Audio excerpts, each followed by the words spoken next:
Un an après son installation au Technopole de la Mer sur la commune d'Olioul, le site du groupe DCNS a été inauguré jeudi 23 février 2017 en présence du ministre de la Défense Jean-Yves Le Drian, du sénateur-maire de Toulon et président de TPM Hubert Falco, du maire d'Olioul Robert Beneventi et du vice-président de la commission de la Défense Philippe Vittel, qui nous rappelle l'importance stratégique de l'industrie militaire française.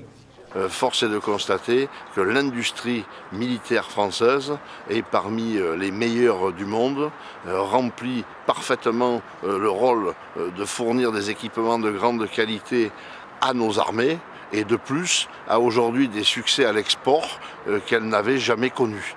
Et ce qui est là donc encore la preuve de sa bonne santé. Leader mondial de défense et acteur incontournable du tissu industriel et du bassin d'emploi varois, DCNS se rassemble dans un bâtiment high-tech de 30 000 m², plus de 1300 cadres et ingénieurs spécialisés dans le développement de systèmes de combat complexes équipant les navires militaires. Après une visite complète du site sous les explications du PDG Hervé Guilloux, c'est sous un chapiteau spécialement dressé pour l'occasion que le ministre de la Défense a fait l'éloge de l'excellence maritime, navale, militaire de la France, qui est, selon lui, l'enjeu central de ce siècle.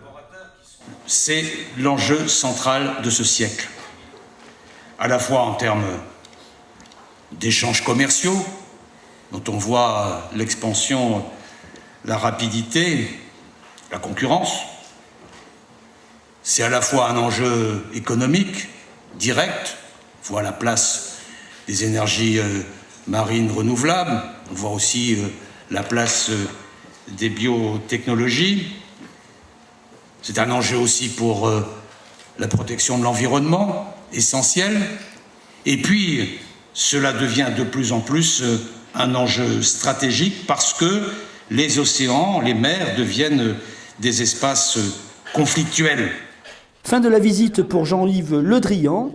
Durant ses fonctions de ministre de la Défense, il aura contribué à faire gagner en décembre 2016 à DCNS un méga contrat estimé à 34 milliards d'euros pour la livraison de 12 sous-marins d'attaque à l'Australie.